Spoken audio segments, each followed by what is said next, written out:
लखनऊ में गुज़श्ता बरस शहरियत तरमीमी कानून को लेकर हुए तशद्दुद के मामले में एहतजाजियों ने लखनऊ पुलिस ने इनाम का ऐलान किया था। पुराने लखनऊ में कई मकामात पर मुलजमीन के पोस्टर फिर से लगाए गए हैं। मौलाना सैफ अब्बास समेत 14 मुलजमीन को पोस्टर लगाकर उन्हें मतलूब बताया गया। 8 मुजाहिरीन को गैंगस्टर के मुकदमे में वांटेड करार दिया गया है। मुलजमीन के घरों के बाहर भी नोटिस चस्पा किया गया है। वाज़ेह है कि 19 दिसंबर को लखनऊ में शहरी तरमीमी कानून को लेकर पुरतशद्दुद एहतजाज हुआ था।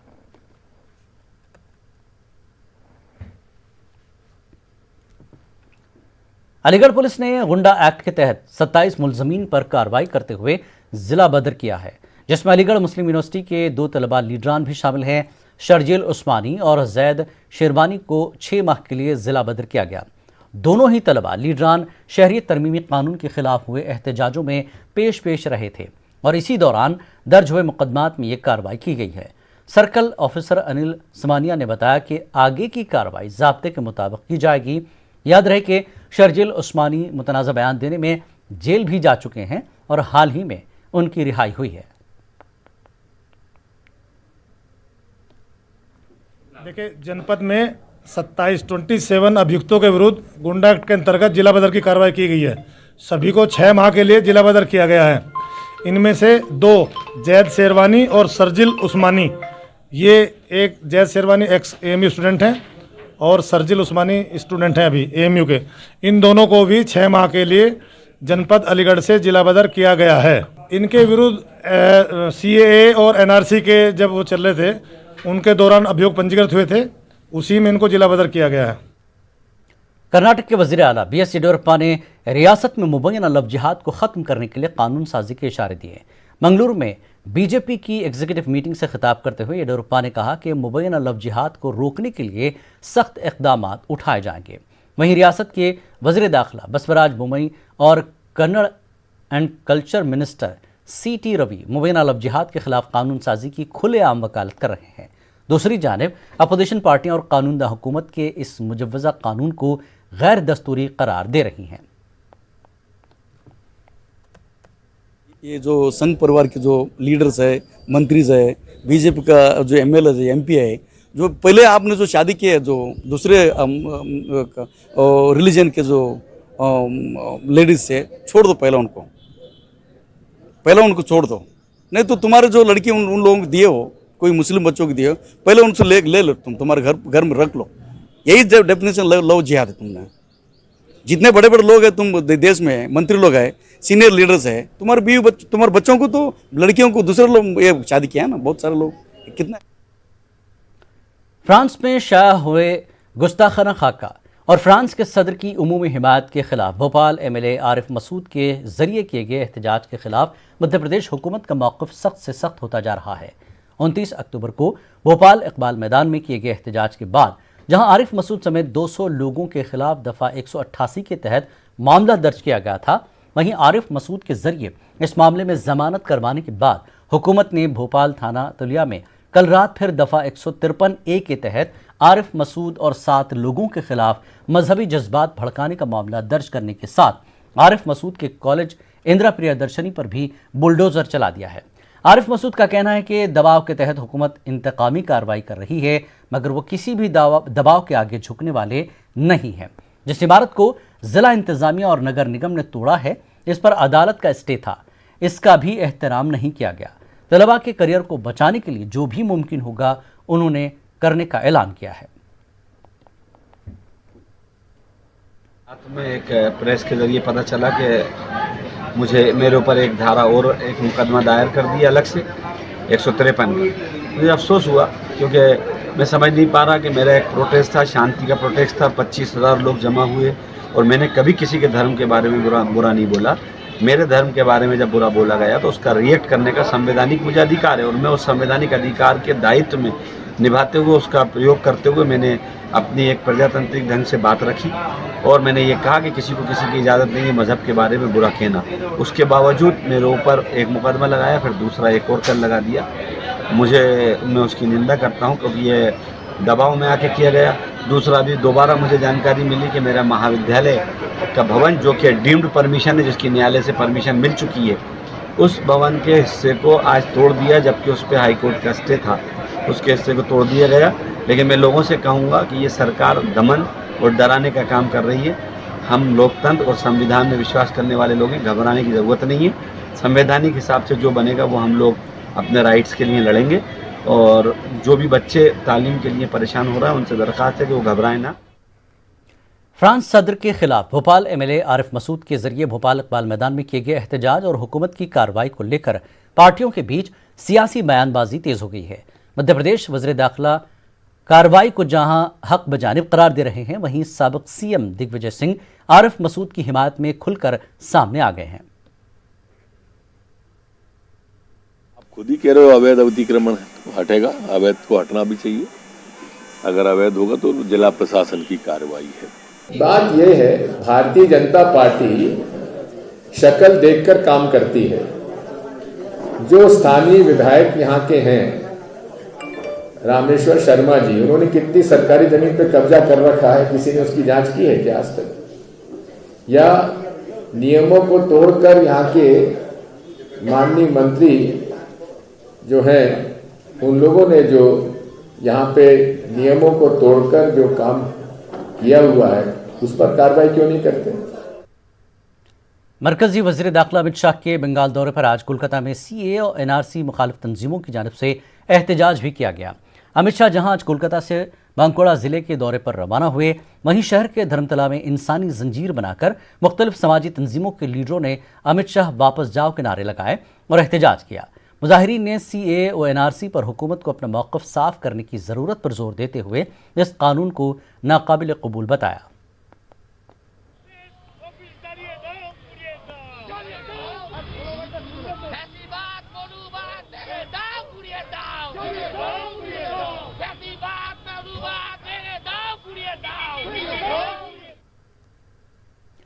नबी करीम सल्लल्लाहु अलैहि वसल्लम की शान में गुस्ताखी करने वाले फ्रांस के सदर के खिलाफ अवामी बरहमी में दिन ब दिन इजाफा होता जा रहा है। औरंगाबाद शहर में अवामी मकामात पर एहतजाज अब मामूल बनता जा रहा है। इतना ही नहीं, उलमा इकराम ने भी फ्रांस की गुस्ताखाना हरकत के खिलाफ शदीद बरहमी का इजहार किया और फ्रांस की अशिया के बाइकआउट की अपील की। इमारत शरिया मराठवाड़ा के नायब अमीर मौलाना अब्दुल रशीद मदनी का कहना है कि एहतजाज का रास्ता इख्तियार करने के बजाय उन्हें इख्तिसादी चोट पहुँचाना ज़्यादा अहम है, इसलिए मुसलमानों को चाहिए कि वो सब्र तहम्मुल के साथ अमली इक़दाम करें।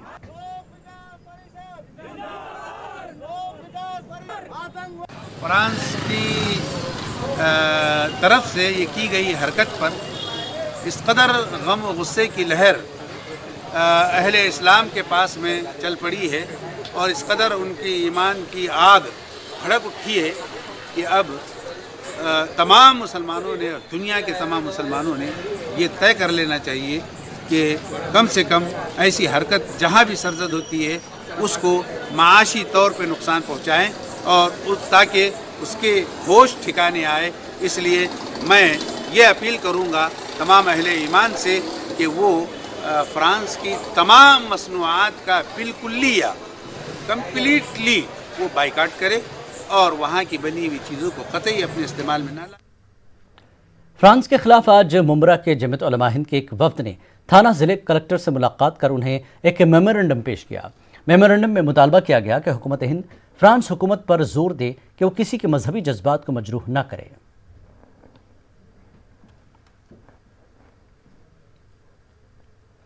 फ्रांस में शान नबी सल्लल्लाहु अलैहि वसल्लम के खिलाफ शाया गुस्ताखाना खाके को लेकर भोपाल में एमएलए आरिफ मसूद के जरिए किए गए एहतजाज का मामला अभी ठंडा भी नहीं हुआ था कि सोशल मीडिया पर जुमे के रोज़ एक दूसरे एहतजाज की खबर ने सबकी नींद उड़ा दी है।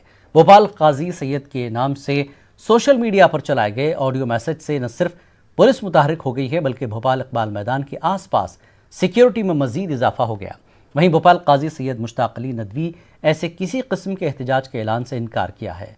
शहर काजी सैयद मुश्ताक अली नदवी ने अफवाहों से दूर रहने और इस्लाम की तालीमात पर अमल करने और अमन व अमान को बरकरार रखने की अपील की है।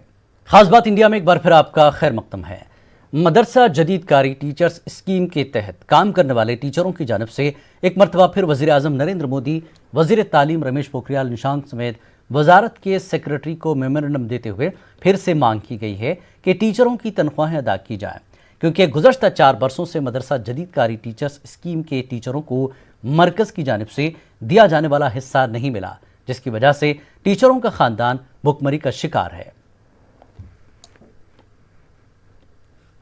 4 साल से मदरसा आधुनिकरण शिक्षकों को केंद्रांत मानदेय नहीं मिला है। इन्हीं सब मांगों को लेकर के आज हम लोग यहाँ माननीय प्रधानमंत्री जी और माननीय गृहमंत्री जी के कार्यालय आए हुए हैं। आज हमने माननीय प्रधानमंत्री महोदय, माननीय गृहमंत्री महोदय और माननीय शिक्षा मंत्री महोदय को ज्ञापन दिया है। उनसे मांग किया है कि इस कोविड-19 महामारी में जब मदरसा टीचर भुखमरी से दौर से गुजर रहे हैं, कई शिक्षक आत्महत्या कर चुके हैं, तो ऐसे दौर में मदरसा आधुनिकरण शिक्षकों का जो 4 साल का बचाया केंद्रांत मानदेय है वो तत्काल जारी किया जाए। माननीय प्रधानमंत्री महोदय ने इस स्कीम के लिए 220 करोड़ रुपये बजट का प्रावधान कर रखा है, लेकिन इसके बावजूद भी शिक्षा मंत्रालय द्वारा इस कोविड-19 महामारी में मदरसा आधुनिकरण शिक्षकों का केंद्रांत मानदेय जारी नहीं किया गया है, जिससे उनके परिवार बेहाल हैं। दवाई लेने का, दैनिक ज़रूरतों का सामान खरीदने का पैसा उनके पास नहीं है।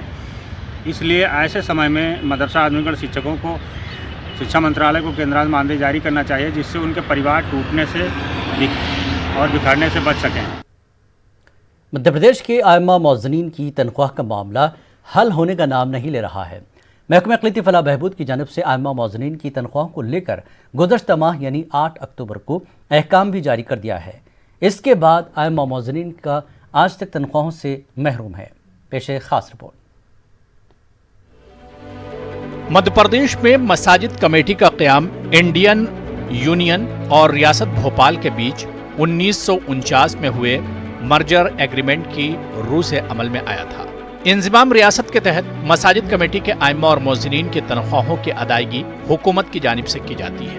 हुकूमत इसके लिए मसाजिद कमेटी को बजट जारी करती है। इसके बाद मसाजिद कमेटी से आइम्मा और मौज़नीन को इनकी तनख्वाहें तकसीम करती है। ये पहली बार ऐसा हुआ है कि मसाजिद कमेटी के आइम्मा और मौज़नीन 6 माह से तनख्वाहों से महरूम है।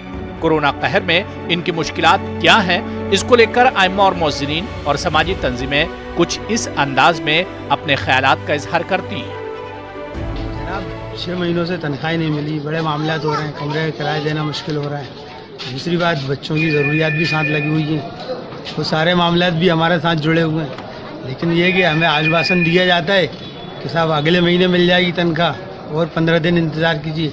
सुना है कि 8 अक्टूबर से घोषणा हुई है कि साहब तनख्वाहें मिल जाएंगी, लेकिन अभी तक कोई तनख्वाह नहीं मिली। मैं बताऊं आपको, 6 महीने से इमाम मौज़नीनों की तनख्वाहें नहीं मिली हैं। पिछली 8 अक्टूबर के ऑर्डर भी हो चुके हैं सब कुछ, लगभग 84,57,000 रुपये ऑर्डर हुए, लेकिन अभी तक उन लोगों को तनख्वाहें नहीं मिली। उन लोगों की इतनी कमाई नहीं होती कि वो लोग जो है इतना लंबा समय अपनी तनख्वाहें रोक लें। अन्यथा अगर तनख्वाहें नहीं मिलती तो हमें रोड पे आना पड़ेगा, अदालत जाना पड़ेगा। जब मसाजिद कमेटी के जिम्मेदारान से न्यूज़ 18 उर्दू ने बात की तो वो भी अपनी बेबसी का इजहार कुछ इस अंदाज में करते हैं।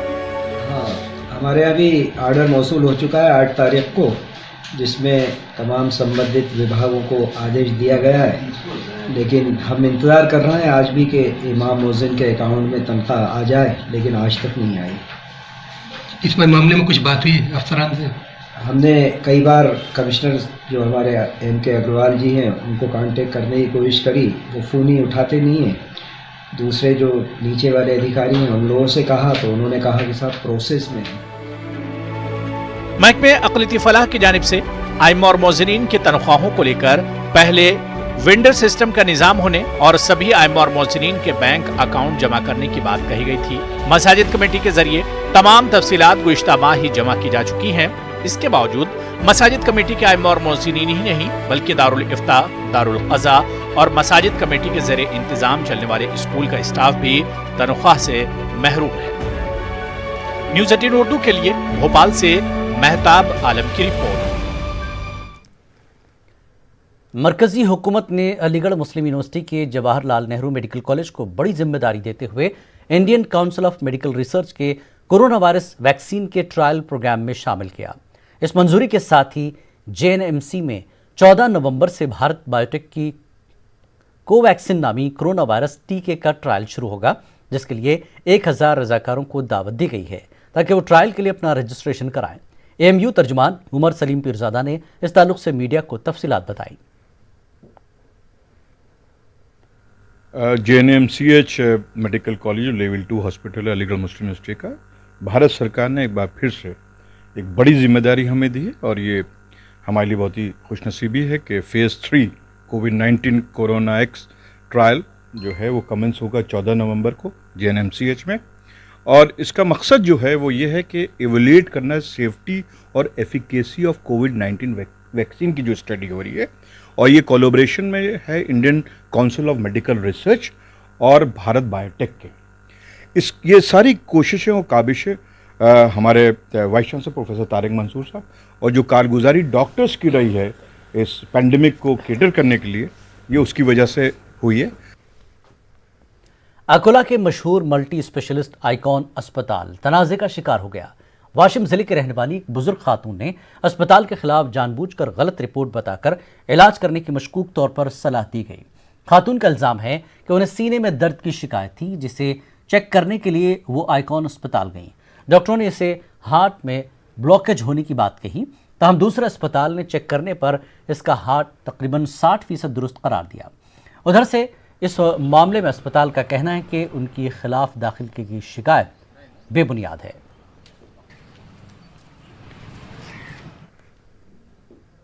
लॉकडाउन के दौरान उर्दू किताबों के पढ़ने वालों की तादाद में इजाफा हुआ है, ये कहना है मुंबई के कुतुब फरोशों का। लॉकडाउन के अय्याम में कई अफराद ने उर्दू किताबों को अपना बेहतरीन साथी मुंतखब किया। सोशल मीडिया और वेबसाइट्स की मदद से उर्दू की किताबों की खरीदो फरोख्त में इजाफा भी हुआ है। हमारे नुमाइंदे मोहिउद्दीन ने कुतुब फरोशों और कुतुबीनों से खास बात की। लॉकडाउन में कई कारोबार मुतासिर हुए, कई अफराद को जो है वो बिल्डिंगों से सड़कों पे आते हुए हमने देखा है। लॉकडाउन में जो है वो काफ़ी अफराद जो है वो मुतासिर हुए हैं, लेकिन कई कारोबार के साथ किताबों का कारोबार एक ऐसा कारोबार था जिसके ताल्लुक से गुमान लगाया जाता था कि ये कारोबार जो है वो इस पीरियड में बहुत ही ज़्यादा मुतासिर होगा। लेकिन कहते हैं कि टेक्नोलॉजी जो है वो पुराने कारोबार को मुतासिर करती है, पुराने काम को मुतासिर करती है, लेकिन टेक्नोलॉजी ने जो है वो उर्दू किताबों को संभाला है, उन्हें जो है वो एक नई ज़िंदगी फराहम की है। कुतुब फरोशों ने जो है वो इस कारोबार से जो है वो किस तरह से अपने आप को जूझा, आप जो जूझ रहे थे किस तरह से अपने आप को निकाला और किस तरह से आप जो है वो इस पीरियड में सर्वाइव कर पाए। देखिए, जैसा कि आप जानते हैं लॉकडाउन में सबकी हालत ख़राब थी और किताबों का तो जिसको शौक़ होता है वो पढ़ता है आदमी, ये शौक़ का कारोबार है और लोग किताब शौकिया पढ़ते हैं। जाहिर बात है जब लोगों के अपने अखराजात पूरे होंगे तो वो शौक़ की तरफ राग़िब होंगे, किताबें खरीद। लेकिन लॉकडाउन का फ़ायदा एक हुआ कि लोगों ने किताबें पढ़ना शुरू कर दिया दोबारा। और हमें मेरी ये वेबसाइट है किताबदार, इस पर लॉकडाउन के बीच में मुझे ऑर्डर आने लगे, जो एक बड़ी खुशआइन बात थी। लेकिन हम कुछ कर नहीं सकते थे, सब कुछ बंद था। लॉकडाउन खुलने के बाद भी हमारे हाथ बंधे हुए थे क्योंकि सारी चीज़ें खुली हुई नहीं थी, खास करके पोस्ट ऑफिस जो सबके आसान ज़रिया है किताबें पहुंचाने का। लेकिन जैसे ही पोस्ट ऑफिस खुले हैं हमारा कारोबार बहुत तेज़ी से शुरू हुआ है। लोग पूरे ऑल ओवर इंडिया से, हर जगह से, चाहे वो बंगाल हो, गुजरात हो, दिल्ली तो है ही, राजस्थान है, इवन केरला से, हैदराबाद से और कहाँ से, कश्मीर तक से किताबों के ऑर्डर हमें आते रहे और हम उनको किताबें मुहैया करते रहे। अच्छा, हमारे साथ जो है वो बहुत ही अहम शख्सियत मौजूद हैं, शकील रशीद साहब, जो कि बहुत ही अच्छे रीडर होने के साथ साथ बहुत ही अच्छे सहाफ़ी भी हैं और जो माशरा है उस पर बहुत ही गहरी निगाह रखे हुए हैं। शकील साहब, एक बात ये बताइए कि लॉकडाउन में कैसे लोगों में जो है वो पढ़ने का रुझान बढ़ गया।